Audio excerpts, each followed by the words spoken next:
Welcome to the District 4 Candidates Forum.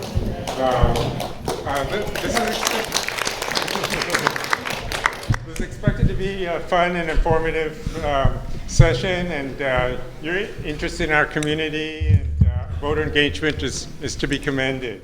And our forum was organized by Indivisible SF and Westside Forward. And Indivisible SF has been, fighting against MAGA and authoritarianism and for human rights since 2017. And the latest big action being our No Kings last month.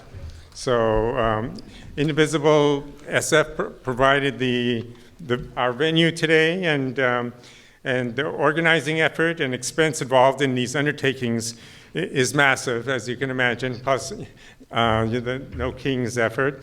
And so your volunteer and energy is appreciated. I want to mention also Westside Forward, which was formerly called Sunset Forward, is community-oriented and concerned with city issues. They recently hosted the Westside Resistance Festival with speakers, political tabling, music, and they have a political forum upcoming in May about money in San Francisco politics. And they're also an active pod with Bay Resistance, which fights for immigrant rights. So I want to thank Peter with Indivisible SF. For providing his tech support today and enabling the recording of our forum and on YouTube, and also involved in translating this to Cantonese and Spanish for YouTube. So it'll be spread much wider than this group, which is a great thing. So I want to give huge thanks to Tim Redmond, who will be moderating our forum. And Tim's an independent journalism icon, really, with national honors and local awards. And he founded and edited the San Francisco Bay Guardian for decades, and founded 48 Hills online newspaper. And he also teaches at USF to build a new generation of independent journalists, which is so important these days, as you know. So please check out 48 Hills and subscribe for his bonus investigative information. So we pulled together the questions that you provided, and we combined the questions and prioritized them to the time that we have.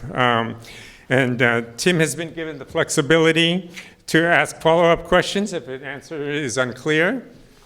And the candidates will provide introductions and concluding remarks, 2 minutes. And a 30-second reminder will be provided. And we're really appreciative to have our 4 outstanding great candidates. So Natalie Gee and Albert Chow, David Lee, and Jeremy Greco. So we really appreciate your effort, and I know it's a difficult thing running for office and to represent us, and we appreciate your efforts. But sadly, one candidate failed to communicate with us, and that was invited, and he didn't communicate with us whatsoever. There were three of our community members tried to outreach to him multiple times, but there was no response whatsoever. So we'll just have to make our decisions and with our 4 candidates here. So we'll just evaluate things as they are. So I want to add that speaking of voting, of course, it's just in 18 days. So the voting starts, so it's really happening. And so please reach out to the campaign of your choice, and your involvement will really make a difference. Whether the big money is going to decide our elections, or if we still have a say. So we're at a critical time, and your involvement will make the difference. And I wanted to mention, we have a ranked voting as part of our election, and that's a very important thing to remember. And a lot of people are confused about that. And so you can vote for voter number one, candidate number one, number two, second choice, third choice, and fourth choice. And it's really important to vote your full voting capacity for the candidates you are inclined to support. Really important. And there's no risk in your secondary voting, as your first choice is always your first choice.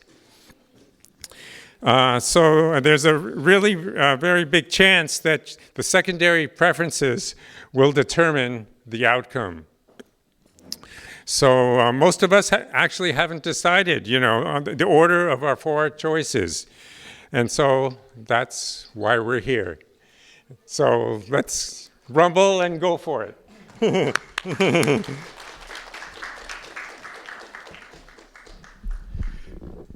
Thank you, and thank you all for coming. Thank you to the candidates. My name is Tim, as I was introduced. I'm your moderator tonight. I always say that I'm a great moderator because I'm so moderate.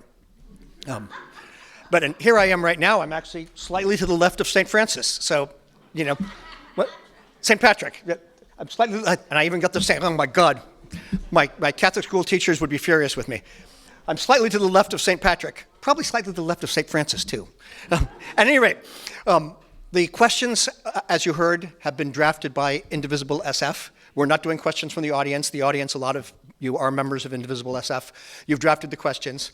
I will take the moderator's priority and ask a couple of additional questions. And if you don't answer the question, if you give a runaround answer or I feel like you're ducking the question, I'm going to pin you down and say, please answer the question. Right? You got 2 minutes for an opening statement. You'll have 2 minutes for a closing statement, and you'll have 2 minutes to answer each question. And we'll try to get through as many as we can. We're not going to let you ramble on. I run a tight ship here. We're going to cut you off at 2 minutes. If you've gone beyond 2 minutes, I'm going to say, not picking on Albert, but he's right here. I'll say, Albert, thank you very much, but your time is up. Right? Okay, so the first question, and by the way, also, I reached out to the incumbent Supervisor Wong twice by text. And I told him, I am personally moderating this. I would love to see you there. I would like you to come. And he did not respond at all. So that is why he's not here tonight.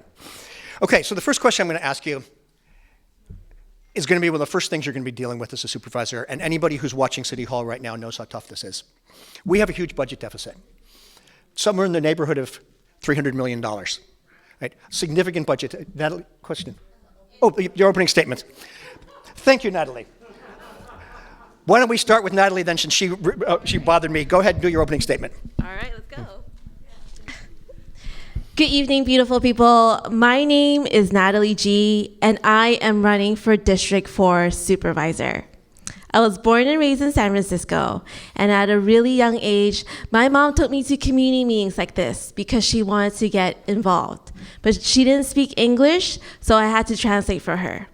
So that sparked my interest in doing community organizing and public service my entire life. In high school at Lowell, we did beach cleanups at Ocean Beach every other month. I went to SF State, and then I joined a group called Chinese Progressive Association as their youth participant, working on engaging other youth to bring them in to get involved, and also working on helping low-wage workers, monolingual, get back their stolen wages from bad bosses. I then got an opportunity to work at City Hall as a legislative aide, and I still am, for 2 different supervisors. So for the past 8 years, I've been working hard to fight for working people and working families. I'm running for supervisor in the Sunset because I want to make sure the Sunset has a voice. I want to target affordability issues here. It is getting so expensive to live in San Francisco every single day. I want to focus on improving our safety, but including traffic safety, so that everyone feels secure in our streets. And most of all, I want to fight for working people and working families because I see it at City Hall. They are trying to erase our voice every single day. I'm the only candidate up here who can speak Cantonese, Mandarin, and I can read and write in Chinese. And I get this a lot. A lot of people say, how old are you? I am 40. So happy to chat with this even more.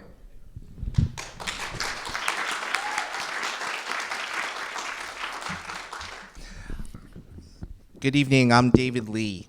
I was born and raised in San Francisco, lived most of my life on the west side of the city in the Richmond district, and now I live in the Sunset district where my wife and I purchased our forever home, our retirement home, on 36 in Santiago.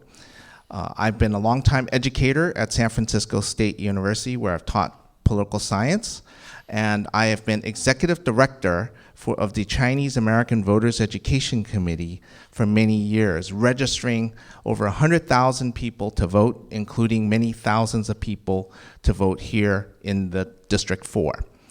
I've also served as a San Francisco Recreation Park Commissioner for 7 years, where I built and helped steer capital dollars to build Sava Pool, which was one of our projects, Westside, West Sunset, South Sunset, and Sunset Rec Center, and many other projects here in the city. Sava Pool became a model for swimming pools all over San Francisco.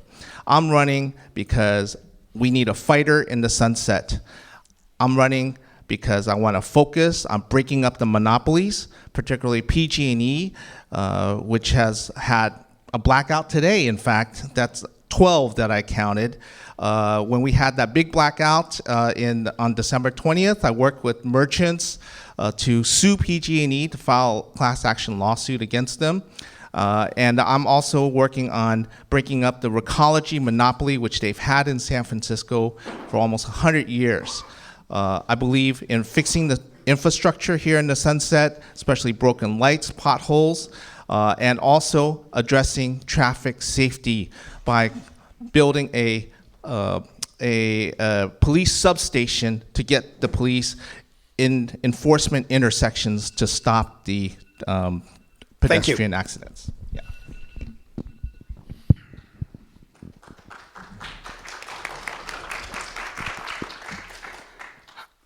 Hello, my name is Albert Chow. Sorry, my voice is a little hoarse. I've been doing a lot of speaking.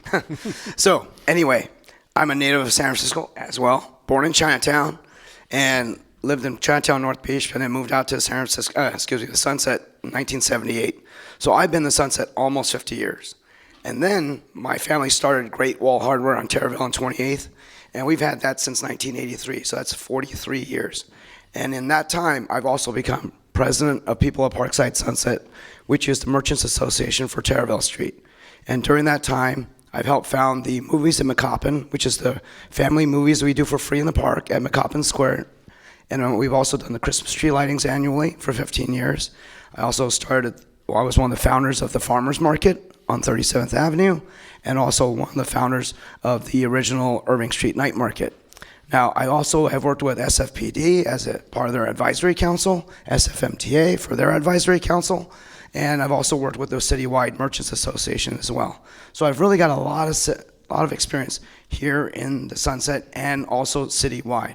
And one of the things that got me into politics was fighting when I found out that the Great Highway was going to be closed.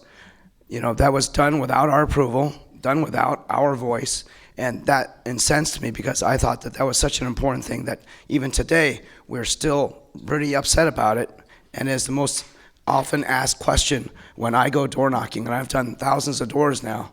So it is an issue. It is why I'm here. I want to give the Sunset, I want to give District 4 full representation. I want to hear your voices. And if anything happens in City Hall and you guys are against it, I will stand for you. Not City Hall, not for the mayor, for you guys. You will be my constituents. Thank you.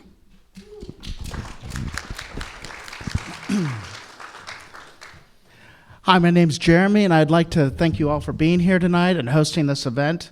I also want to give a moment, even though I wish Alan was here, I do want to give my condolences to him because his grandmother did die recently, and my heart goes out to him and his family at this time.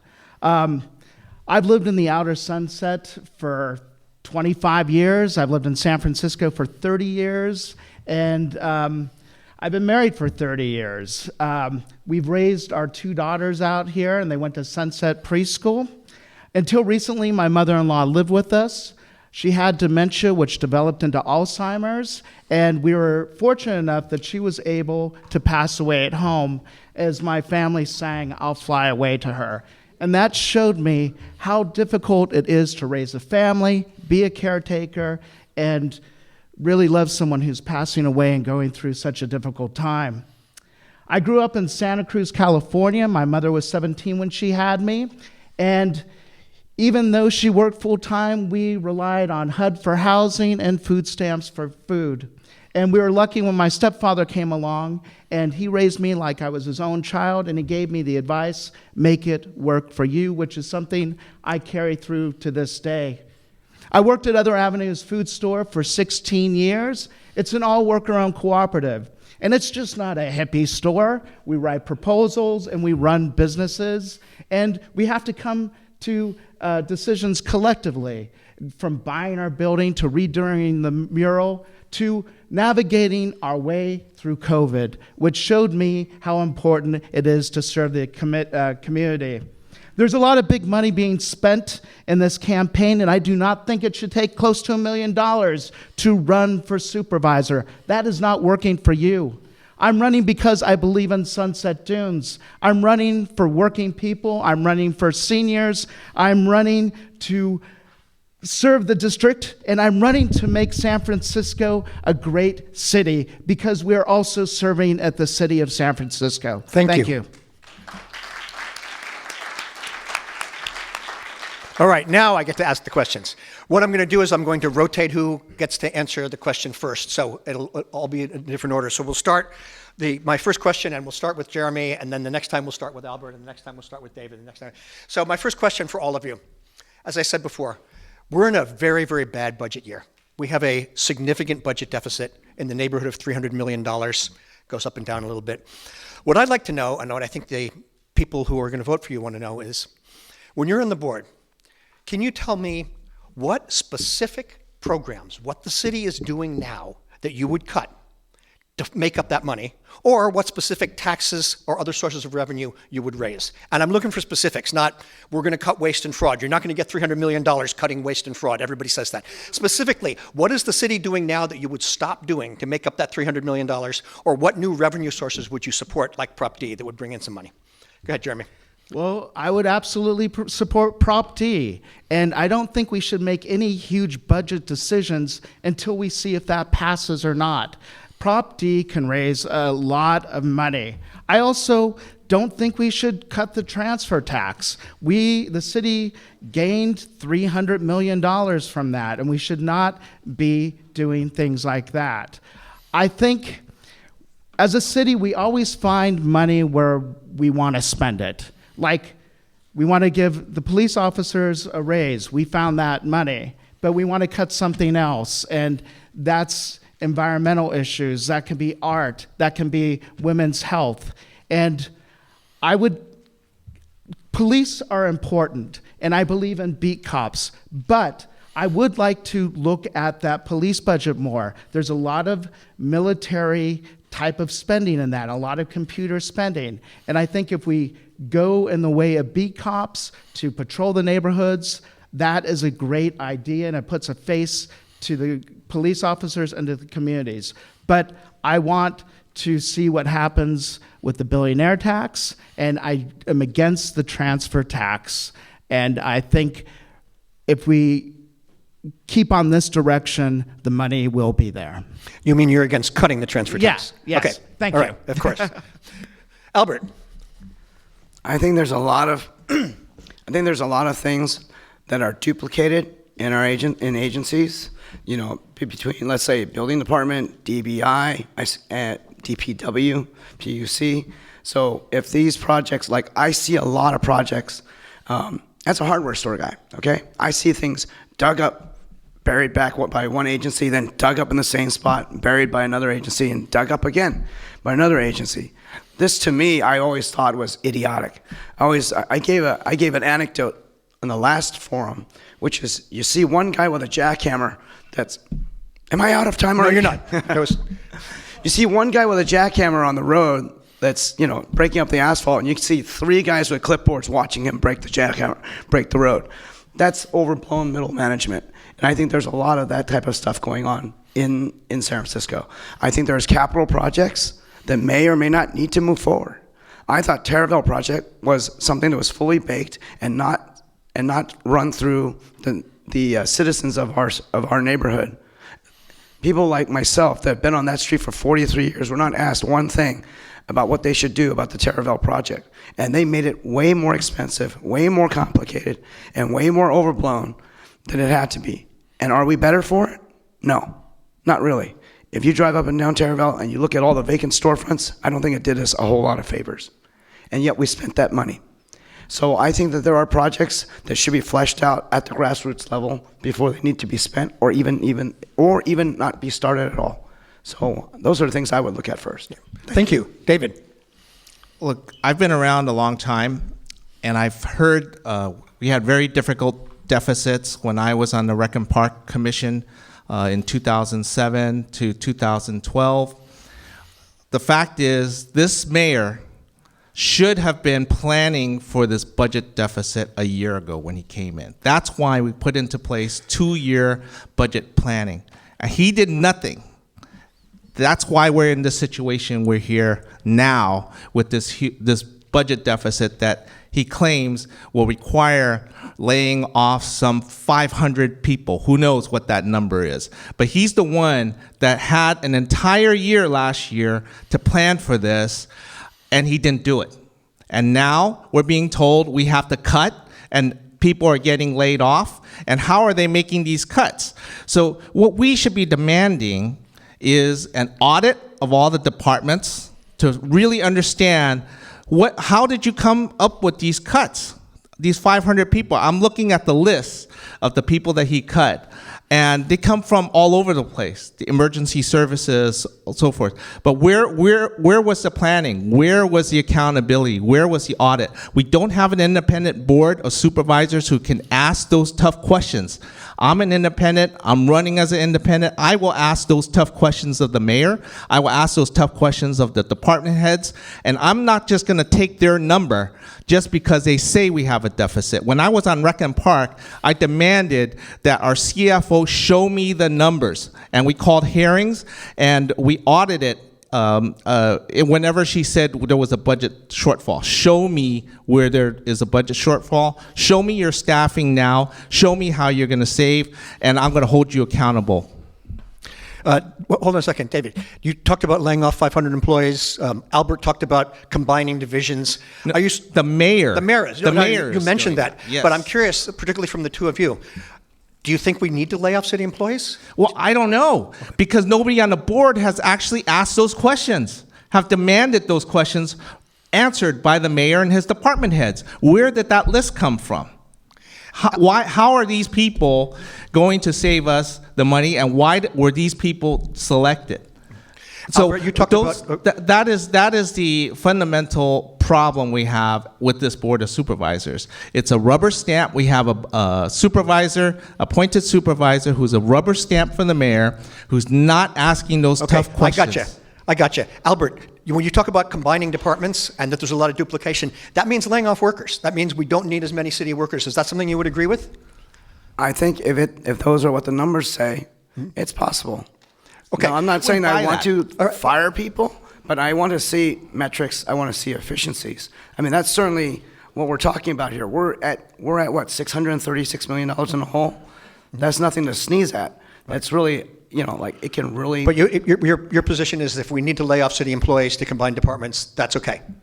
It may have to come to that. Yeah. Okay, Natalie. Thank you. So thank you for this question. I am the only one up here who has experience working on 7 different budget cycles, 8 if you include this year. I've been in budget years where we had a surplus, where we had a deficit, and on the board, we found creative ways to save our essential public services. Now, that being said, a lot of the layoffs that are happening right now are targeting programs that serve our most vulnerable, our low income, and our working people. And I don't think that's fair. We as a city, we spend a lot of money contracting out our services when we can do it in-house with our city workers. And so I would look at trying to find duplicate contracts where we can cut, where we can find out contracts that our actual city workers can do, and make sure that we are not balancing the budget on the backs of our workers or our working class folks. That includes also trying to find revenue sources for our city's budget. I know Airbnb sued the city for $120 million that they were supposed to pay for the city in their taxes. We recently settled that, so we have $120 million back. But last year, I worked with my union, IFPTE Local 21, and several other public service unions. And we put the ballot measure, Prop D, the overpaid CEO tax, on this June's ballot. This is going to raise about $300 million for the city to put back into our general fund for saving our essential public services. We're in this mess because not only did Trump cut about $400 million in our healthcare system for the city, but also we are not taxing the most wealthy, asking them to pay their fair share. So this tax, a CEO, if they make 1,000 times more than or if they have 1,000 workers or more, makes over $1 billion in profit, and their median income is more than 100 times their workers, that's who gets taxed. Great, thank you. So Natalie, would you say that you are opposed to laying off city employees? Yes. Okay. The incumbent in this race has quite a bit of money behind him. In fact, I haven't seen this kind of money in a District 4 supervisor's race ever. I don't think we've ever seen that kind of money out here. Am I wrong, Gordon? No, I mean, you've run. We've never seen this kind of money out here, right? And a lot of it is coming from supporters of the mayor, from some of the mayor's wealthy big tech and big real estate friends. Right? So my question for each of you is, where's your basis? Where's your money coming from? And what would you do as a supervisor to try to get money out of local politics and prevent a few billionaires from trying to control who gets elected in the sunset? And we'll start with you, Albert. Well, I was approached by Grow SF early on in the race, and they tried to either bump me out by offering me a commission or, saying, hey, we could really help you. You just fill out this questionnaire.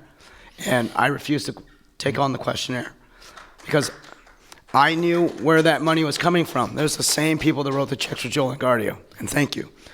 I think it's a sad thing where that kind of money is coming in here, because those people that are writing those checks, those 5- and 6-figure checks, are disproportionately funding that candidate. There's very few dollars that actually come from you and you and you. Where my money comes from to support me, I'm one of the lowest on raising funds around here, but maybe I'm just new to politics, but at the same time, all my money comes from people in this audience and in the Sunset and maybe San Francisco in general, but it's all up to the $500 max. There's no independent expenditures. I refuse to join in those kind of games. I really do not want to be beholden to anybody but my fellow Sunset neighbors, my District 4 neighbors. That's important to me, that I remain pure and I remain unbeholden, so that nobody calls me on a 5-5 vote and says, Albert, I need you to vote no or yes because this bill has to pass or my project doesn't go through. I do not want that. I want to fight for you. I want to represent you. So it disgusts me when I see that developers are writing those big checks. It corrupts our system, and it truly takes away our everyday voice. Thank you. Thank you. David. I did not seek the mayoral appointment to this seat, nor have I asked the mayor's administration for any help with this seat. I've always, from the beginning, when I entered this race, entered it to run for the people of this district. And owing to that, most of my donations have come from people in this district. They're small donations, and I've gotten a lot of my support really from public financing. I would not be in this race without public financing. And public financing really has helped and has made me, I am accountable to the sunset, to the people of this district, and that's what I wanted. Thank you. Natalie.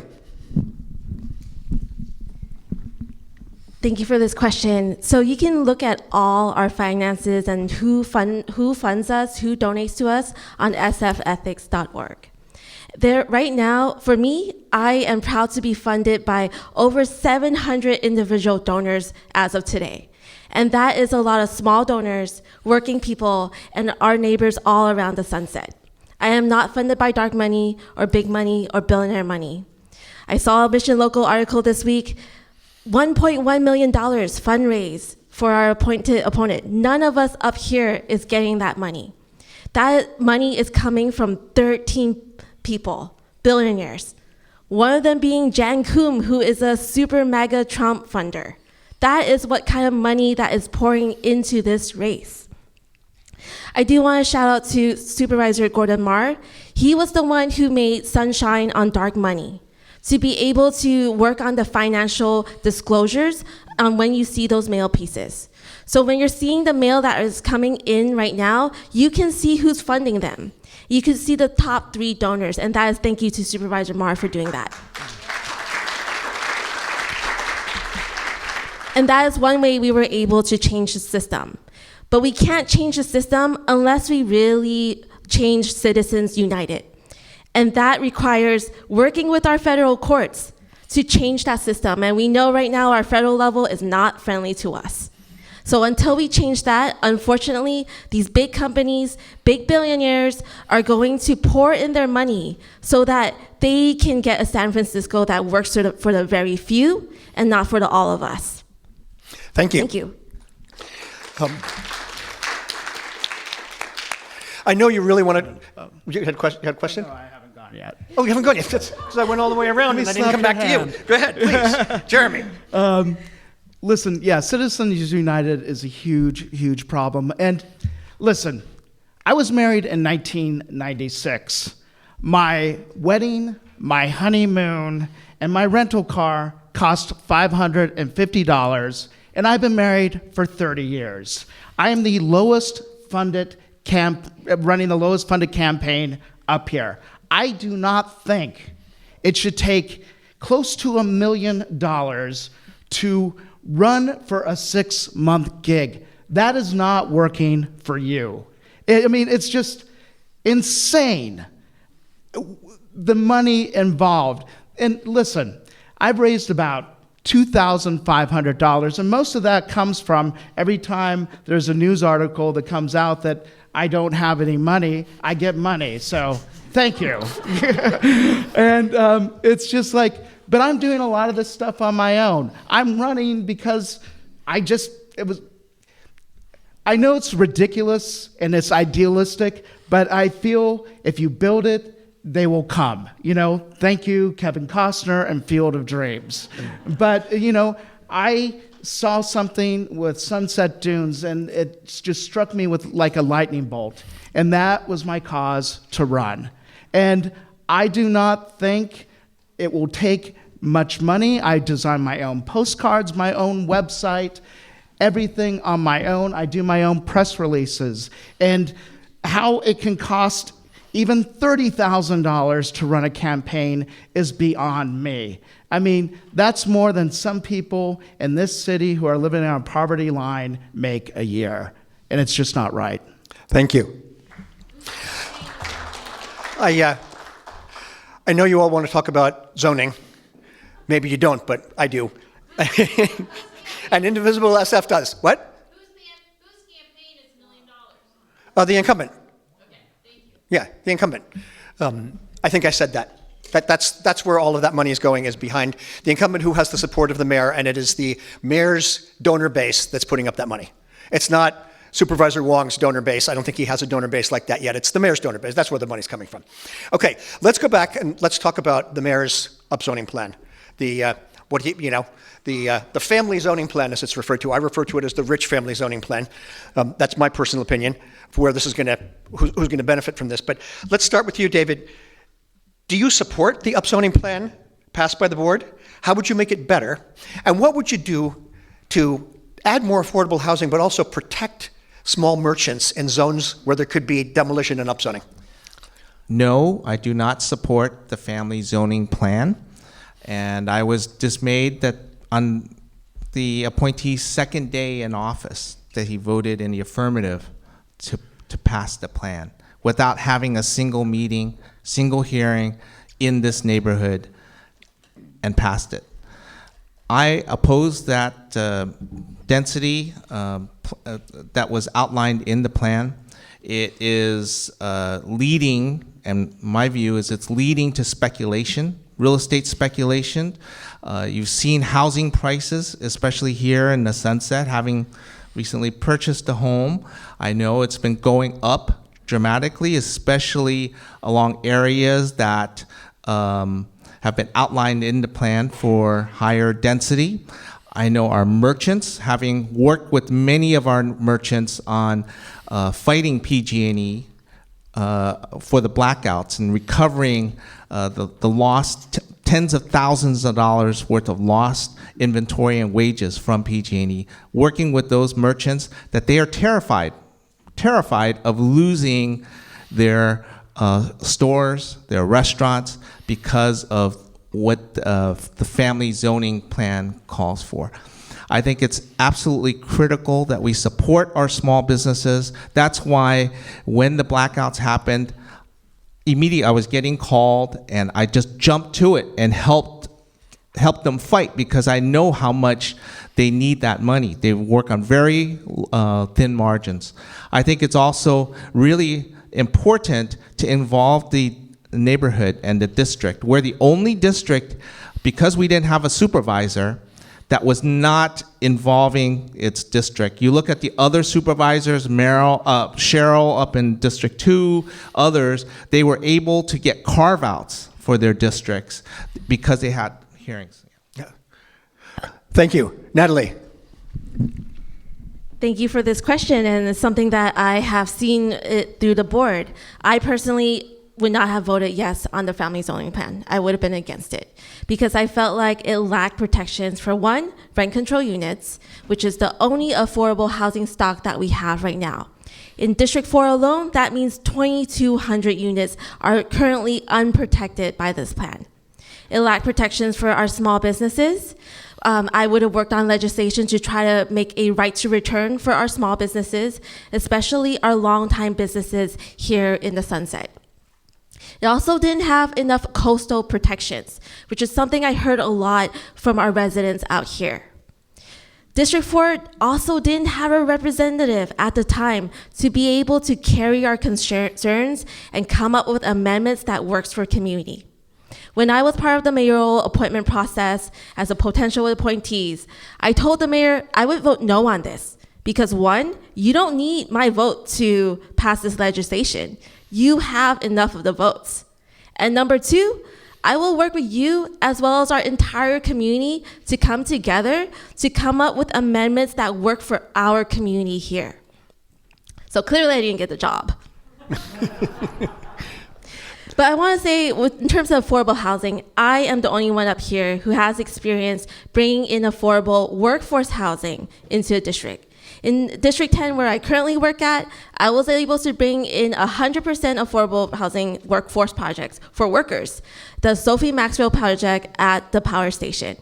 And we financed this in a very creative way with public and private finance through the Enhanced Financing Infrastructure District, something that we are now replicating for Stonestown and for 333 California. We can build housing for our people without displacing the people who are already here. And we can do that. We just need to really try. Thank you. Thank you. Jeremy. Yeah, I completely agree with Natalie on this. It's Alan's vote where it did not protect 2-unit buildings. I'm that person. I've lived in my building for 17 years. My family is at risk because of the way the appointed supervisor voted on that. And we do have to comply with the state laws, but I think we can be imaginative about it. There are things like land trusts. There are things like empty office buildings downtown. My priority, and it will always be my priority, is affordable housing for families, low-income people, and seniors. We are being nickeled and dimed every single day. I often think of what my mother-in-law, when she was suffering from dementia and Alzheimer's, we're lucky she had savings. We were lucky we had a roof over our head. It cost her $40,000 the last year of her life for private nurses to come in. And thankfully, we didn't have to quit our jobs, and we had the support of nurses during the day. And our job didn't end at night. We had to take over. I'm for senior housing, like 1234, which I know is controversial. It's run out of money. There's a lot of controversy about it, but I think we can be imaginative with the lack of funds. We could have intergenerational housing. We could have artists live with seniors and develop a great artistic community with dance and theater that could be vibrant in the outer Sunset community. One of the mayor's points of bringing back business to the city is art, and I think we can build housing, and it can be imaginative, and we have to think of alternative methods. Thank you. Albert. All right. Well, just like Natalie, I was up for appointment to the mayor, for the mayor, to appoint to our missing vacant supervisor seat. And you know what? He asked me that very same question. How would you vote on family zoning? And I said, I would vote no. And the reason why was because we had just come through the recall, which I helped lead to successfully remove Joel Engardio. And he hid a lot of things from us. And so this sunset was in turmoil at the time because there was distrust in the representation we had. So how could I possibly vote for such a generational bill if the sunset hasn't had a chance to town hall and have a conversation and carve out those rights and those amendments that we would be concerned about before going forward? I would have looked for at least protection for tenants that they may be displaced, small businesses. I would require parking in projects. I would also require infrastructure, not just sewer lines and electrical, but hey, what about the parks, the schools, and so forth? If you're going to grow the community, everything has to grow proportionally. So I would have voted no. For me, I think that if you were to build all these homes, for it to pencil out, if we don't have additional government or some type of subsidies right now, it's costing $1,000 a square foot to build a house. And if that's the case, the only way it's going to pencil out for these developers, especially the ones that write these 5-6-figure checks for our other opponent, they have to build luxury homes to make it work. I say, why don't we ease ways and find landlords that have many homes that have been taken off the market, many apartments and in-laws that have been taken off the market. They should be enticed to come back into the market. And that way we have not only luxury homes, but we have everything from in-laws, apartments, and single-family homes, everything in between in housing stock, so that it's not just luxury homes that are going to be available for our people and what we need. We'll have different spending brackets for us, for everybody. Thank you. Thank you. Thank you. All over the country, we are seeing horrors of ICE agents grabbing people off the streets, splitting up families, arresting children, sometimes showing up in unmarked cars without badges, wearing masks over their face. You can't tell who they are. We'll start with Natalie. It's your turn, right? Yeah. Yes. Would you support a policy requiring the San Francisco Police Department to demand IDs from people who say they're ICE agents? And would you hold a hearing on cooperation between SFPD and ICE? Thank you for that question. First, to answer it, yes and yes. ICE out of San Francisco, full stop. San Francisco has long been a sanctuary city. We should respect that, and we should be able to protect all of the people who are living in San Francisco. We know ICE is not just targeting immigrants, they're targeting American citizens as well. They're not asking folks for ID. Even when you show them ID, they don't care. So we need to be able to have our city departments, our law enforcement agencies, be able to protect the people who are here. As a union organizer or member with IFPTE Local 21, we were providing trainings for different city departments so that they can know what to do in case ICE comes in. This is some of the trainings that we should also do for our small businesses so that our small businesses can protect their customers, but also the workers who work in their places. ICE has just been terrorizing our community, our United States, for the last year or so, and it is not what our society should be. So I do agree, ICE out of San Francisco, I would hold hearings to try to figure out law enforcement, our current law enforcement, what are they doing? Do they even coordinate with ICE? And we know they do. We've seen cases where they are working with ICE in some way. They don't really tell us either. But as a supervisor, we have the power to hold those hearings, and we also have the power to put pressure on the mayor, on other supervisors to come together and really protect the residents of San Francisco and the people of San Francisco. So thank you. Jeremy, you're up. Yes and yes. And I want to know what the mayor and Trump talked about. Those phone calls still have not been released. I mean, what did he promise? What was the agreement? There seems to be a lot of conversations that we're hearing trickle down that have been taking place between the mayor's office and the Trump administration. And that makes me incredibly uncomfortable. Also, I work at a private school near the Presidio. It's a lovely sanctuary for learning education. We have a whole system in place if ICE comes to our doors. I'm the front desk coordinator. I have to have a plan in place and coordinate with the head of school on what we do if ICE comes to our progressive private school in a wealthy neighborhood. That is spreading not just to, certain segments of the population, it's even going to our private school, which is absolutely frightening. And it's frightening for kids. I mean, every day, kids are hearing this on the news, on the radio, reading it in papers. We're having discussions about it. And this is no way for our future generation to grow up. It's not comfortable, it's scary, and my heart absolutely goes out to the children. And this is what we always, and this is also why I'm running, is everything we do is for the kids and their future. So I would absolutely demand that ICE is carded and Trump has his phone, we know what the phone call was about. Thank you. Albert.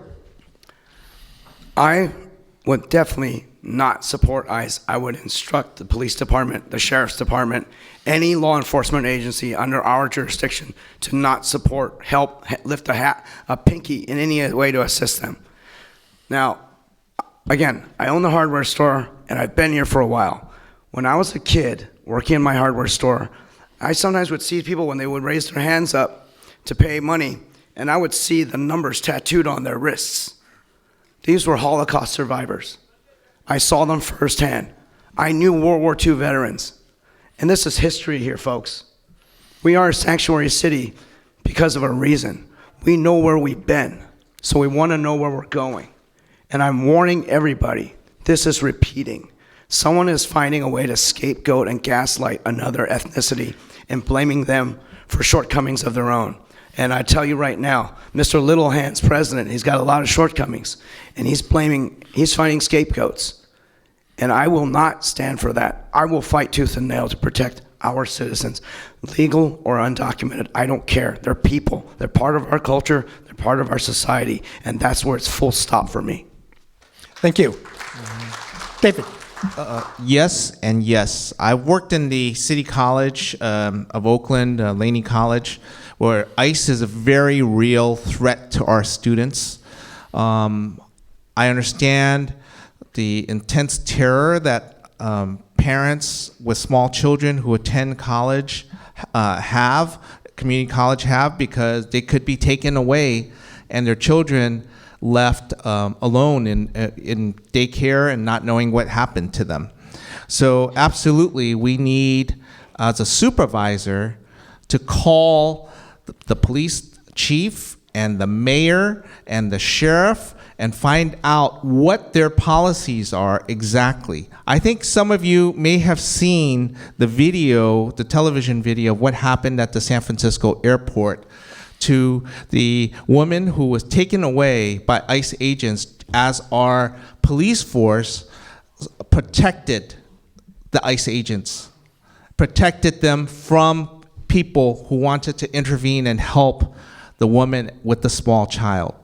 And I want to know, is that the policy of the police department to protect ICE agents as they're effecting arrests from the citizens, from the people of San Francisco who want to help the targets of ICE action? I want to know what the policies are of the sheriff. I want to hold our police department, our police commission, our chief, and our mayor, most importantly, accountable to the board and to the people of this district, so what their policies are, what they are doing, so that everybody will know and we will be able to address these kinds of actions that have happened, and people are shocked that this is happening in San Francisco at our airport. It shouldn't be a surprise. We need to know, we need transparency, we need to hold people accountable, and I, as a supervisor, will do that because I am not a rubber stamp for the mayor. I will ask those tough questions and I will get those answers. Thank you. I think we're back to Jeremy, starting off. Okay, Mayor Lurie has a plan to restructure city government in San Francisco, to change the city charter in a way that would give the mayor's office a lot more authority and shift authority away from the Board of Supervisors. Would also, by the way, make it more difficult to do a citizen initiative, would make it more difficult that would raise the threshold from 4 to 6 supervisors to put something on the ballot. So basically, his plan is to centralize more power in the mayor's office in the name of accountability. Right? Do you support that approach? And how do you think it would affect the ability of your constituents in District 4 to petition their government? I absolutely do not support that. And listen, I'm pro Sunset Dunes. I'm the only candidate up here for that. But, you know, there's a group petitioning right now to get it back on the ballot. They have every right to do that. And we have a lot of good laws that have come out of it, a lot of bad laws. I don't agree with the reopening, but every citizen has that right to file a petition and try and get something on the ballot. If you have a certain threshold that you have to do through signatures or through the board, big money is going to influence that. If you have to get, you know, instead of 10,000 votes to 50,000 votes, big money is going to influence that, and you will not have a voice. And no matter if I agree or disagree with the proposal, democracy and having that voice is the most important thing for me. And as a low-funded campaign, I have the right to run, and that's spectacular. I have a right to make a difference. Even me, with $2,500, has that right. And so do every one of you. And that's the most important thing, is democracy in this city. Thank you. Albert. I think it's already a strong mayor city, and I think it's strong enough. Okay, so let's talk about that 4 to 6 votes in the Board of Supervisors. This is where those 5 and 6 figure donations come in handy. This is when those phone calls get made to tell somebody, one or two supervisors, to roadblock something. This is what can happen. Now, when we do signature gathering, I beat my feet and I tried really hard, along with a lot of volunteers, to put recalling Joe Longardio on the ballot. It took us 10,911 qualified signatures. Now, for that, it took a lot of work, and we really couldn't do it with some money. It took us $100,000 at the end of the campaign, the last 4 weeks, to get paid signature gatherers to help us out, to get to that number. But you know what? If it goes from 10,900 to 45,000, now you're talking big money. And now it becomes out of the reach of the common folk. And I think that is dangerous because now you've just increased it from 2% to 8%. That's fourfold, ladies and gentlemen. And, you know, Alan Wong, he's not here today, I'm sorry, but he has spoken in another forum. He says, well, you might get some crazy cockamamie ballot measure put on the ballot. Let's just say, for example, Wednesday's free ice cream day. And it passes. He goes, well, that's a waste of our time. I was like, I'm not exactly against free ice cream day, but I understand. But I would risk that to keep our voice in case there are ballot measures that are truly necessary and truly need to come from the people. Because more and more now, big money is getting into the game. And you know what? They want to stifle our voice because we apparently just get in the way. And you know what? That's not good with me. Thank you. Thank you. David? Look, I've worked to increase civic participation in our government my entire career, registering people to vote, getting them to vote. When I taught at San Francisco State in 2015, so the short answer is I oppose the charter power grab by the mayor. And I'll give you a specific example. In 2015, my class and I felt that it was very difficult for students and elderly people, people who could, to get downtown to attend city meetings. Our government was acting without the participation of the people. We could not physically go there, testify, and find out what was happening. So together with my students, we gathered some 30,000 signatures. In the end, we turned in some 15,000 valid signatures to put on the first student-led Proposition E, that would have required live streaming of all city meetings, virtual public testimony, participation from the public. This was an idea at the time that even the pundits opposed because they thought, oh, how could this happen? This would be chaos. Well, of course, it didn't pass. But in 2020, what happened? COVID happened. And overnight, our government went to exactly what our students envisioned. Fully online virtual public testimony. And you know, the calls, the amount of reporter calls that I got when they tried to take away a virtual public testimony a year later, would boggle you, because these are the same reporters who said this was an idea that was too far-fetched in 2015. Hey, that came from the initiative process. That came from the people. So a lot of really good ideas come from the people. The charter reforms are just a power grab, just like the tree program that the mayor wants to take away our ability as citizens, as residents, to decide on the removal of a tree. They're taking away our power, and I'm opposed to that. I support the power being in the hands of the people, the power being in the hands of you. Thank you. Natalie. There are a couple of charter reforms on the table. I think there are 3 total, as well as a commission streamlining. So what I don't support is taking away voices from the people. The charter reform where we have to increase signatures from 10,000 to 40,000, their excuse is that other jurisdictions in California require 10% of the population to sign on to a ballot measure. But San Francisco, we are not like any other jurisdiction. We are the only city and county in the entire state out of 58 counties. We are different, and we do things because we want to bring in community voices. It's already hard enough to get 10,000 signatures to put on a ballot measure. When you make it into 40,000 signatures, only people with $500,000 are the only ones who will be able to put ballot measures onto our ballot. And that is not fair for our everyday people here. When we talk about charter reform, it is changing the Constitution of San Francisco. There's a lot of excuse of like, we have too much in our Constitution or our charter. We need to streamline it, make it easier. but it's an excuse to take away our community voices and make it harder for you all to participate in city government. That's not what democracy should look like. Democracy is about bringing in people together, hearing everyone's voices, even the voices that disagree, to be at the table. That is what a democracy looks like.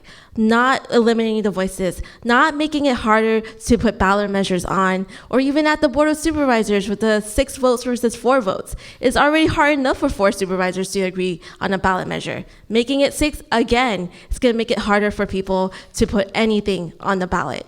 And that is not fair for everyday working people. Thank you. Thank you.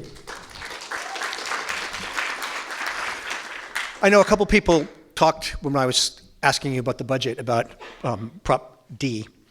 This is the overpaid CEO tax that would raise probably $300 million a year in San Francisco by taxing companies, large companies whose CEO makes more than 100 times as much as the median worker. Basically, San Francisco has limited ways to tax the rich. This is one of them. This is a way to tax big, wealthy corporations. I'd like to get everybody on the record what your position is on Prop D, and let's start with Albert. I think it's your turn, right? It's your turn to go first? Sure, why not? I'm going to vote neutral, and I'll tell you why. You know, I do believe wealthy, super, ultra, uber wealthy people should pay their fair share of the tax. However, we do have many businesses here, and we do have billionaires here that if we tax them too heavily and in a punitive way, because that's the way I see it being marketed out on TV and so forth. What bothers me a little bit about that is that those are the ones that are the easiest to relocate. And it's not just the billionaire. What if they pull their headquarters away and take their workforce? That is my only concern. I want them to pay their tax, but I want to, I'm not sure if this is exactly the best approach. So I'm staying neutral. Thank you. Albert, if you're against this tax, what tax on the rich would you support? I don't know yet. Okay. I'm also voting neutral on C as well, because that one actually is, in a way, it's worse because if you use that tax, you actually receive less money as a tax base than what we currently have now, the status quo. So I'm just calling it neutral for both. All right, David. The millionaires and billionaires already got their tax cut from Trump. So I support Proposition D. I think they should pay their fair share. Natalie. I support Prop D because I helped get it on the ballot, gathering signatures. But also, I am against C because C is a countermeasure that the billionaires put forward as a poison pill to kill D. So if both of these propositions pass, whoever has the highest percentage, that one will win. So make sure when you are at the ballot or when you get your ballot in the mail, make sure to vote no on C, yes on D. I also want to just clarify with Prop D on what it is. It's really taxing a very few people. It doesn't affect anyone in this room, I hope at least, right? No billionaires, right?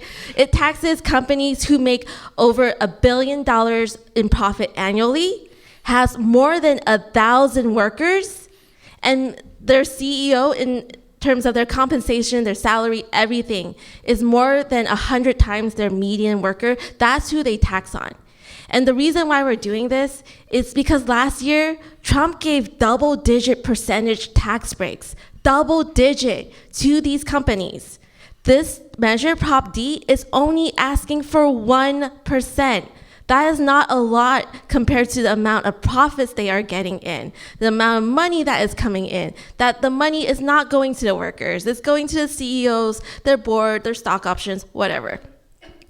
But that is what we're dealing with. And that amount is going to bring in roughly about $300 million back into the city so that we can really save and protect our essential public services, like our health clinics, like our bus service, public bus service, like our safety, our officers, like our legal aid for our immigration groups. A lot of these services that are going to get cut on the chopping board for this budget year, that's what we're trying to say with Prop D.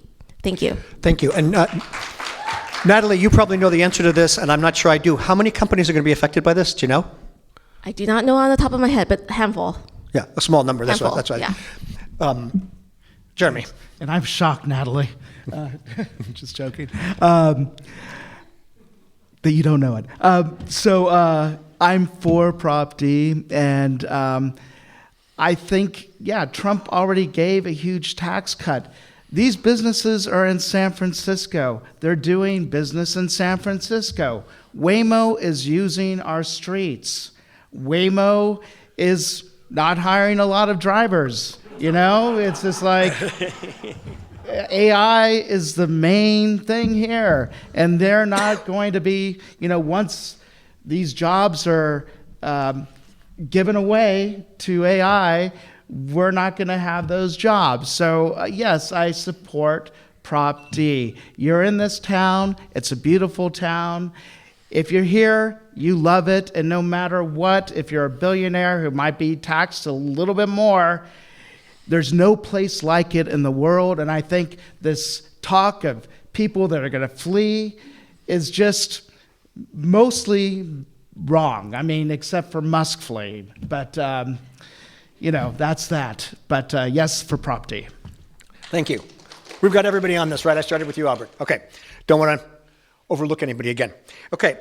In 2020, the voters approved something called Proposition I on the ballot. And what this did was it raised the transfer tax on very high-end properties. Properties worth more than $10 million got a slight bump. Properties worth more than $25 million got a larger bump. Again, San Francisco, the state won't let us have a city income tax. There's limited ways that we can tax the rich. This was one of them. Right? And basically what it does is it taxes the sales of big buildings, big apartment buildings, mansions. Right? Very large real estate transactions. And this money was supposed to go for affordable housing. That's what the voters were told on the ballot. It passed. It passed pretty strongly. The mayor at that time, London Breed, declined to spend the money on affordable housing. She diverted it for other things. Right? Now, Mayor Lurie and Supervisor Mahmoud want to cut this tax in half. And they have something called the Build Act. And their argument is, if we cut real estate transfer taxes in half, maybe that will cause developers to build more housing. And then if they build more housing, maybe prices will come down. Don't get me started on that. Right? What this would do, of course, is this would cost the city in the long term a lot of money. This has brought in, $324 million since it was passed. It's brought in a lot of money. That could go for affordable housing. All right, so my question is twofold. Do you support the Build Act, the idea of cutting the transfer tax on high-end properties? And do you think that the supervisor should mandate that the money that comes in from Prop I, which the voters thought was going for affordable housing when they voted for it, should be earmarked just for affordable housing? And I think we're up to David, right? Yep. Go ahead. My answer is no. I do not support the Build Act. I think that the reason why we're not building is not because of zoning. We have some 70,000 units that have pre-approved, that have been approved in the pipeline that aren't getting built. It's because of financing. And this directly addresses financing. This tax addresses financing. And it was passed in 2020, Proposition I, and it has raised significant dollars that are very hard dollars to replace. Where are you going to find this $300 million plus for affordable housing if you cut this tax? I do not support the Build Act. Do you think that the Board of Supervisors should mandate in the budget process that the Prop I money go directly for affordable housing and not for other priorities? I think it should mandate that whatever the Proposition I said, which I'm following your lead here, that what we promised the voters, what the city of San Francisco promised the voters, what a yes vote would mean on Prop I, that should be carried out. And as a supervisor, I would support that. Great. Natalie. I do not support the Build Act, and I support, as a Board of Supervisors, we should mandate, the voter mandate on any proposition where that money should go to where the voters want. It doesn't make sense that we are in a budget deficit right now, but we're giving tax breaks to the ultra wealthy with this Build Act. It doesn't make sense to me. You know, with Prop I, when it passed, it was really taxing the sellers who sold properties over $10 million. Again, that's like not a lot of properties. It's mostly, probably doesn't affect anyone in this room. And so it doesn't make sense in the budget deficit that we're trying to give more tax breaks for the wealthy who are already wealthy. A lot of the money from the Prop I can go to affordable housing, can go to middle income housing, can go into small site acquisitions. And what that means is that if there is a building or a site for sale, the city can buy that and be able to turn it into housing for our workforce, for our middle income, for affordable. And so when we talk about we have a housing crisis, why are we cutting away taxes that are trying to fund that housing for us? It really doesn't make sense. I also want to say that I talked to some of the unions, the builders unions, the trades that work on building these houses. And they've told me sometimes it makes sense when to redo the parcels tax. When you sell a large parcel, you're also subject to this transfer tax. And when developers, when they finance their different projects, sometimes they split up the land into different parcels and sell that land. And that land currently is still bringing in transfer tax. So if it's under the same project, then yes, it makes sense not to double tax them in that because they're still building the building or the development. But if it's an actual building that they're selling for more than 10 million or 25 million, it doesn't make sense to lower that tax for the seller. Thank you. Jeremy. Yeah, I do not support cutting the transfer tax. And, you know, this money should be used for housing. The SF Examiner had a story a few months ago about 30,000 people living in SROs. These are families and seniors, and these are not good living conditions, and we need to have good living conditions for people. And I'm for building affordable housing, and I'm for, we should not cut the transfer tax at all. So on the Board of Supervisors, you would vote for a resolution during the budget process that says all the money that's come in from Prop I, no matter what other demands we have, the police overtime, muni, everything, that money should be earmarked for affordable housing. Yes, but I'm willing to listen. Okay, fair enough. Albert. What you just said there equates to me like a slush fund, and I don't think I'd want to do that. I am not for the builders' tax here. I do not want to cut that tax. I want that money from Proposition I to go where it needs to go right now, which is affordable housing. That is the housing stock that is the least available in this city. And it is the one that matters to many of you out here and your friends. I've also lost friends and family that have moved away because they could not make their dreams come true here, and that's not fair. Now, to the wealthy, you know, having a transfer tax, you know, they have lots of money. And if you've got a $25 million home, it's not like you're spending 30% of your income buying that house. It's probably a pittance to you. So, and there's only very few transactions like that. However, that money that goes into this fund, we have lost HUD funding from the federal level. We're not getting much from the state level. So this is absolutely necessary. Similar to what Natalie said here, you know, we can buy properties, we can offset costs for developers so we can have affordable housing. And this is paramount, this is key. This is the way for families here that work here and, you know, contribute to our community to stay here. I think that's vitally important. That should be our priority. I didn't understand what you meant when you said a slush fund. You mean the money just going into the mayor's office and not being spent on affordable housing? Yes. Yeah, okay. Right. So you would, as a supervisor, you would say during the budget process, the money that comes in from Prop I is earmarked for affordable housing and nothing else. And dedicated to that, nothing else. Absolutely. Oh, great. Thank you very much. Okay, let's talk about PG&E. I think probably everybody in this room has strong feelings about Pacific Gas and Electric Company at this point. You have all suffered through the blackouts. PG&E is a private for-profit company, and the way we run utilities in this city is Pacific Gas and Electric Company owns the lines. We have Clean Power SF, which can sell you electricity, clean, green electricity, but it's through PG&E's lines. So PG&E is still making a lot of money. And PG&E has been a bad civic actor. The folks from the SFPUC will tell you it's cost us $74 million in just the last 5 years to pay for PG&E's extortion. When they built a bathroom for the bus drivers out at the end of the Judah line, PG&E wanted $1 million to plug that into their system. $1 million to plug it, for what? A light bulb. That's what there is basically in there. There's a light bulb, right? So there's a lot of talk at City Hall right now about San Francisco municipalizing, taking over PG&E and creating a public power system. Right? The former mayor supported this. The head of the Public Utilities, the local Public Utilities Commission, Dennis Herrera, supports that. We don't know where Daniel Lurie is on it. But we do know this. We know that 5 years ago, the SFPUC asked the California Public Utilities Commission to study how much the system is worth, how much we would have to pay to buy out PG&E's lines. Right? The city offered them $2 billion. They said that wasn't enough.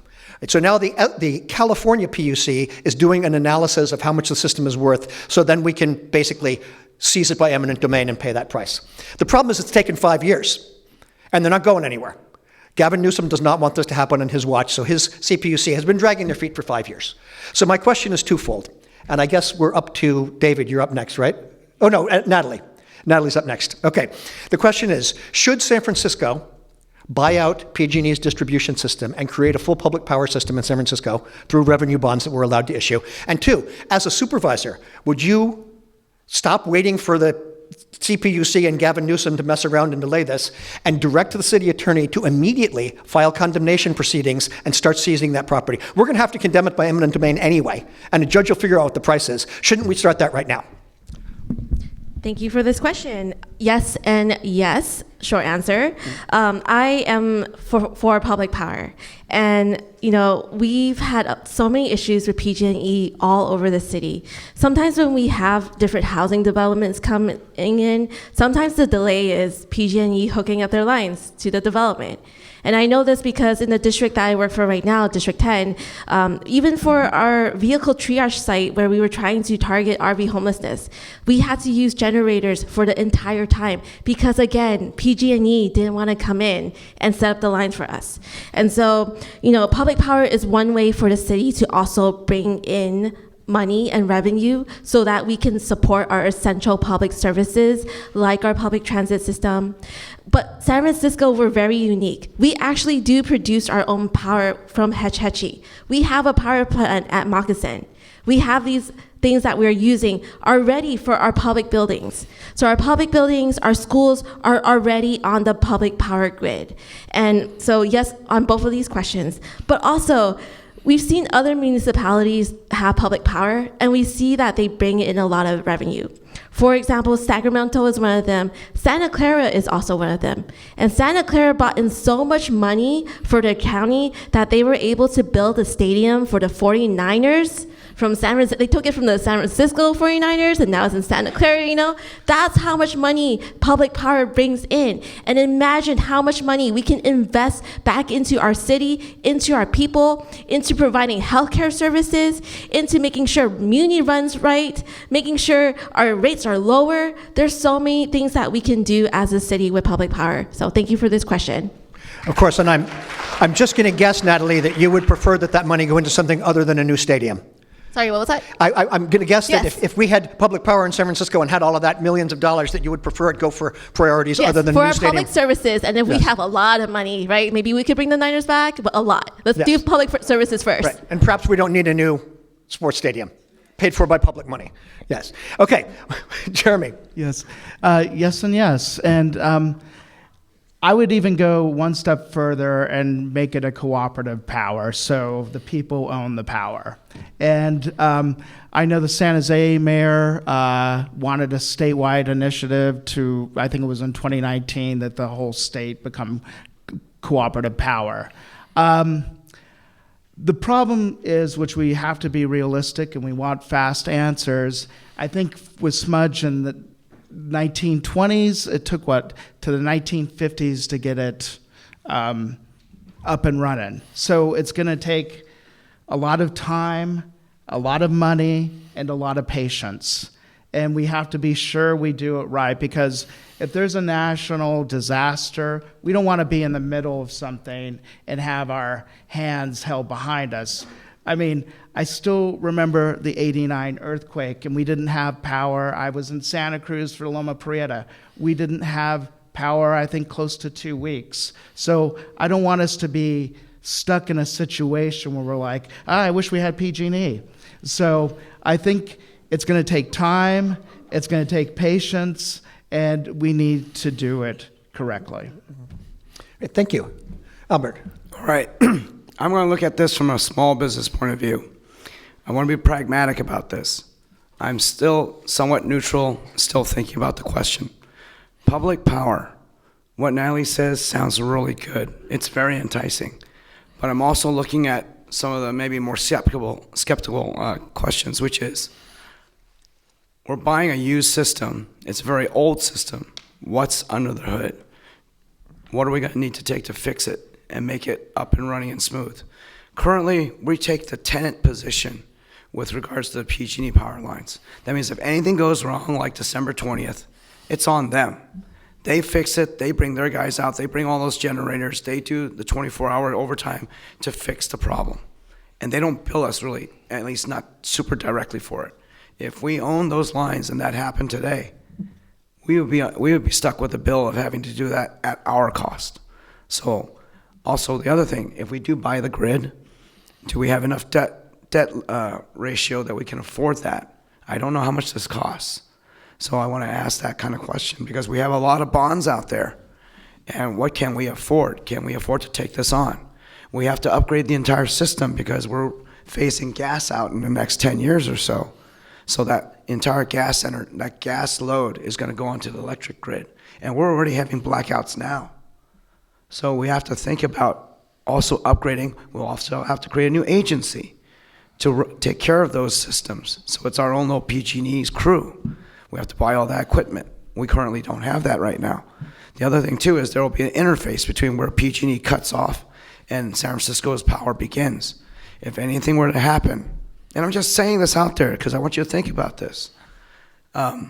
Texas had their own grid, and when they froze over, they were cut out from the rest of the U.S. grid, and people died.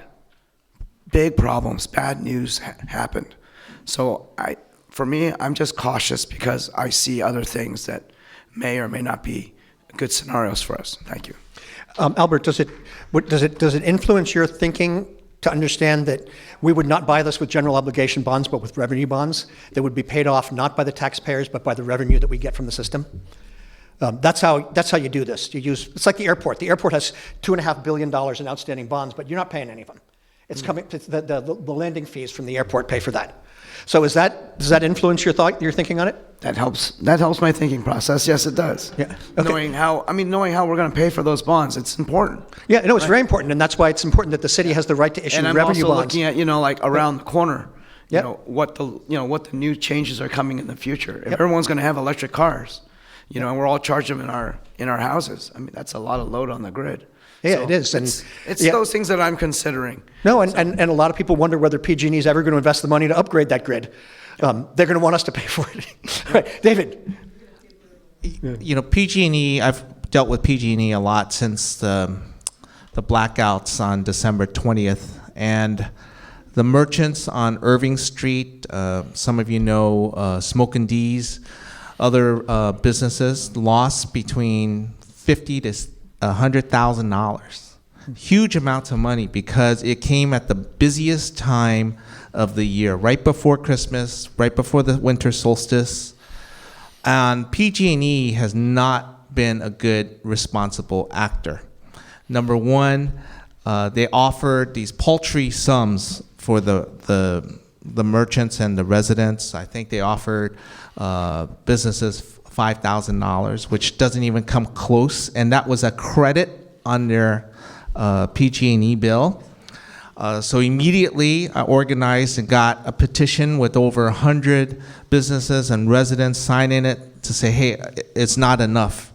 The credits are not enough. Secondly, they dragged their feet on a cumbersome claims process, which left a lot of merchants puzzled because they required too much information. So the PG&E, until we filed a class action lawsuit against them, didn't start paying out claims. until we filed.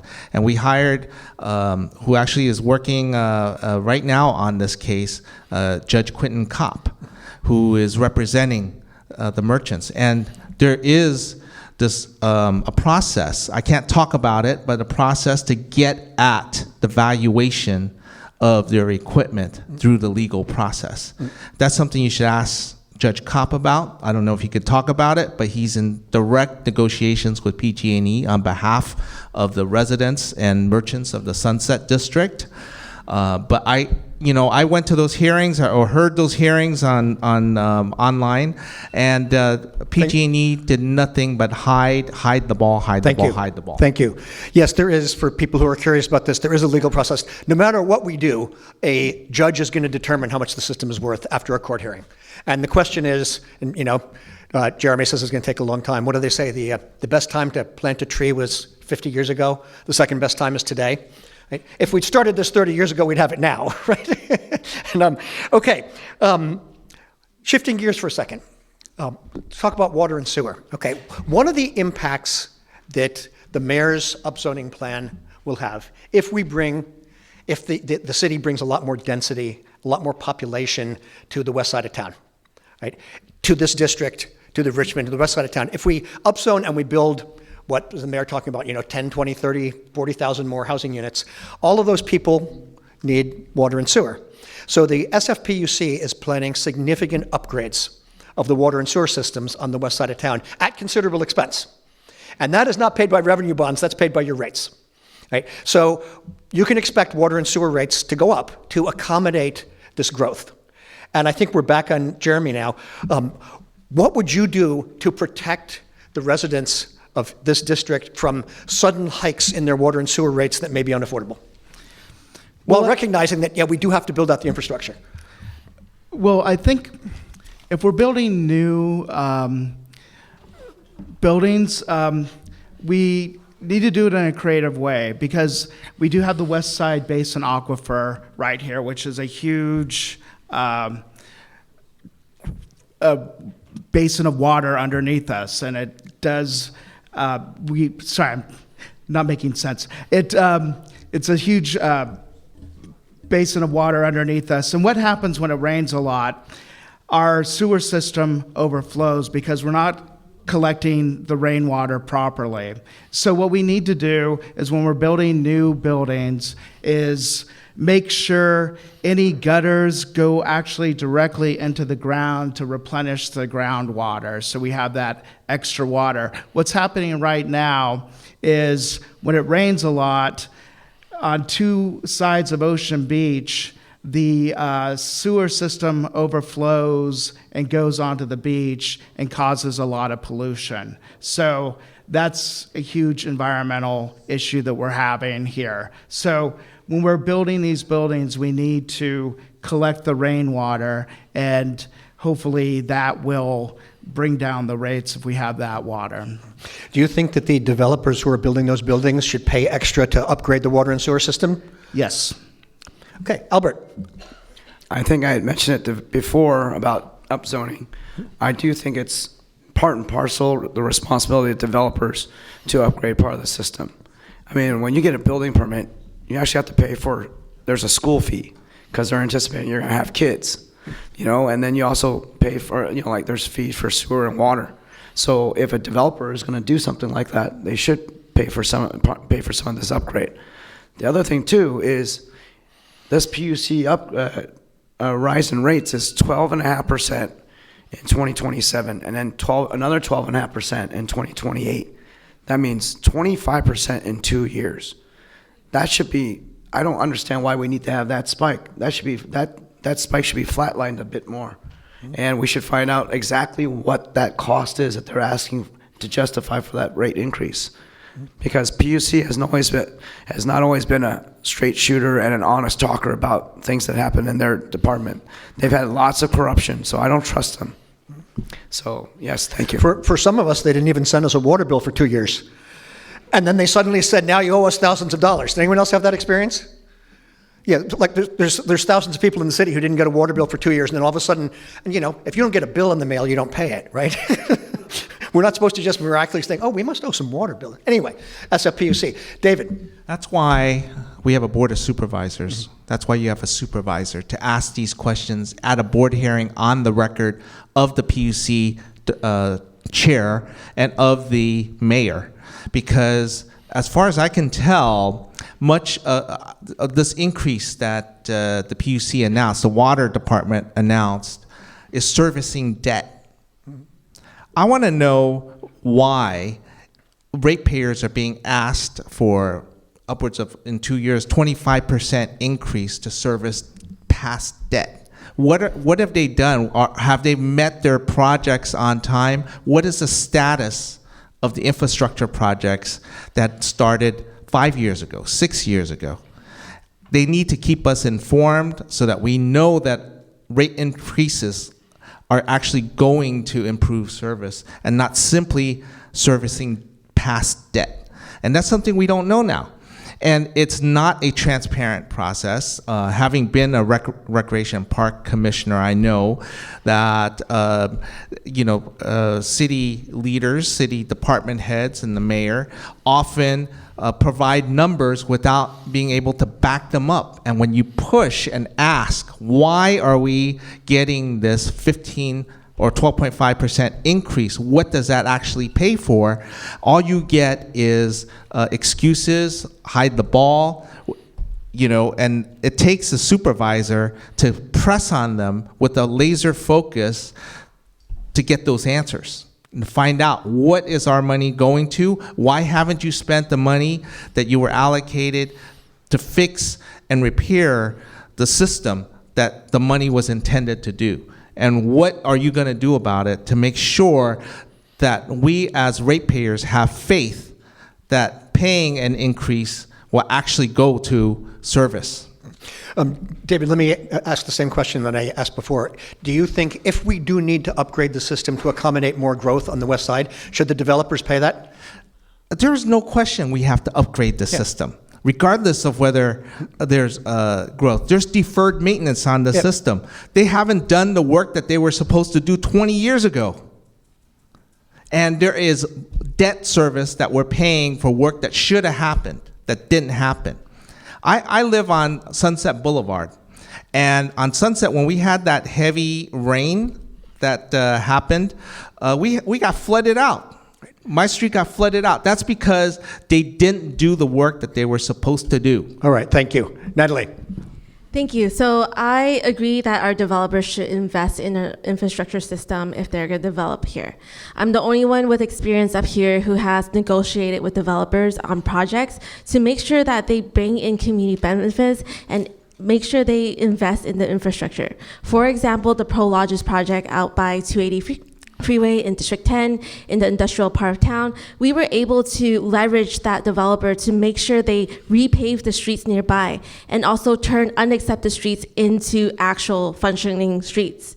In terms of water, sewage, and impacts, we have to make sure that our current sewage system is up to date, and we have to also make sure we invest in that public infrastructure. But that's not the only thing we need to do in terms of the whole upzoning, family zoning plan. We also need to make sure they invest in our public transit system.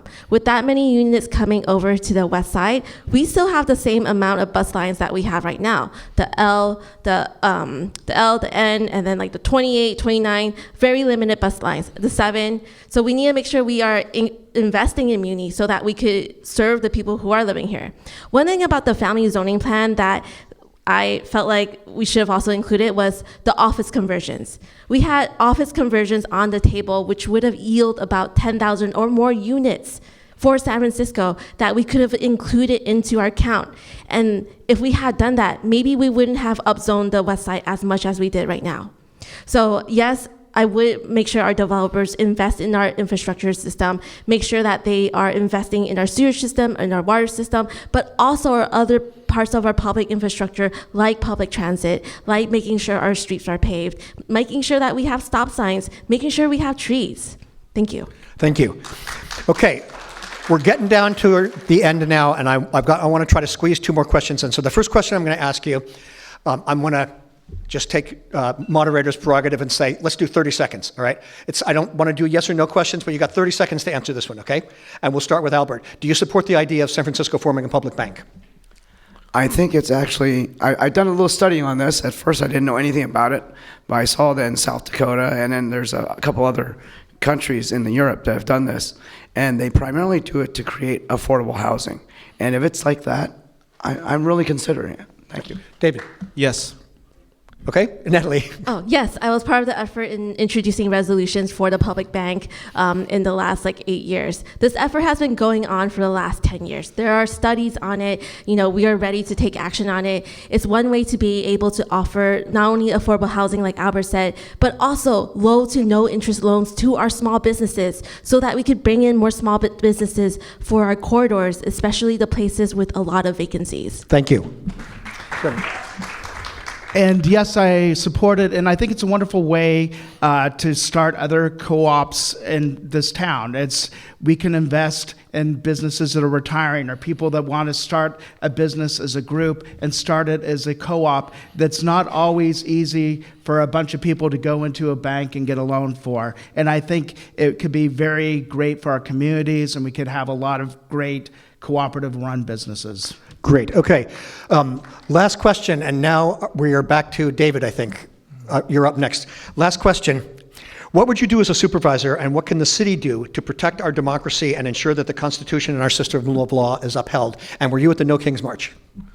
I was at the No Kings March. I rode my bike. I ride my bike through the Sunset Dunes every day. And I do. I really like the Sunset Dunes, and I use it frequently. Now, what was the other question? What can you do as a supervisor, and what can the city do to protect our democracy and ensure that the Constitution and our system of law is upheld in the Trump era? I think it's critically important that we reject the mayor's power grab, the charter reform that he's putting on, because we need to keep power with the people. And as a supervisor, I will make sure that any legislation, any proposals that come before the board meet that test. I'm going to ask myself, does this take power away from the people, or does it give power back to the people? I'm always on the side of the people, always on the side of having you hold that power. Thank you. Natalie? I'm already doing that as an aide. So as supervisor, I am going to push back on a lot of the charter reform. As a legislator, you're also a communicator to the community. So not only am I fighting for your values and beliefs, I need to communicate what's happening at City Hall so you know what's happening and you could put pressure on City Hall. I was at all 3 of the No Kings March. The first one I spoke on behalf of Local 21, my union. The second one I actually hosted at Ocean Beach, and I emceed it. The third one, I spoke at the Ocean Beach one, and I talked about Prop D. And I have a quick announcement. Bernie Sanders just endorsed Yes on D while we were having this debate. Thank you. Jeremy? And yes, my entire family went and got photographed as part of the No Kings March, and we did our part. And I always try and make my entire family, well, not make, but invoke any march to my daughters. I have been marching since the Iraq War and the Bush era. Probably both Iraq wars when I think of it. So when there's always been a march, I've always been there. I've always instilled that my daughters must go. And we instill that it's very important for our family to go to these. Oh, I have 30 seconds. Anything that the mayor, I'm always for democracy, and I'm against mayoral power grabs, and I will always work for democracy. Thank you. Albert? I think as supervisor, you are the vanguard to protect everybody there, not only for the city, but to set an example for California and the nation as a whole, which San Francisco has always done. People make fun of us, but at the end, many of our policies make it to the national level. Right now, more than ever, we have to set the example of, the power grab by ICE, and charter amendments, but also what has happened on the federal level. I think we have to, as a supervisor, I would watch out, and I would inform you, and I will protect, and that would be my goal. Were you at the No Kings rally? Yes, I was. I was at the beach. I was I was at part of letter O. Great. Good for you. Well, thank you all. We have now come to closing statements, and I think we're going to actually make our time limit and finish by 8 o'clock. So let's see. We started opening statements with Natalie, so let's start closing statements with Jeremy. You got 2 minutes. Great. I want to thank you all for coming here. I want to thank my fellow candidates. It's always a pleasure to be up here with you and having these discussions. I really appreciate it. And listen, you may not agree with me on everything, but that is okay. But one thing you should know is I will always listen, and I will always take what you have to say into my heart. Hey, I can learn something from you, you can learn something from me, and I don't know always have the answers, and I'm here to learn, and we're here to work together as a community. And I'm not running for insiders or special interests. I'm running for families, seniors, renters, homeowners, businesses, artists, workers, and everyone that's trying to do their best just to make it day by day in the sunset. Listen, I have to bring up Sunset Dunes. I'm the only candidate up here for Sunset Dunes, and it should be a full-time park. And I was once against it, and today, a lawsuit was filed to make Sunset Dunes the Great Highway again. That is not a compromise. That is a permanent road. That is what the lawsuit does. We only have 6 months until we have the next election in November, and I will spend that 6 months trying to build a future of Sunset Dunes. I know there's a lot of feelings about it, but I think we have something that can be great, and it can be a wonderful opportunity if we use our imagination for our city as a whole. Thank you. Thank you. Once again, I'm Albert Chow, and I'm also a native of San Francisco, but I'm also the only small business owner running. And there is no elected official currently in the office or running for in any candidate's office that has the perspective of small business.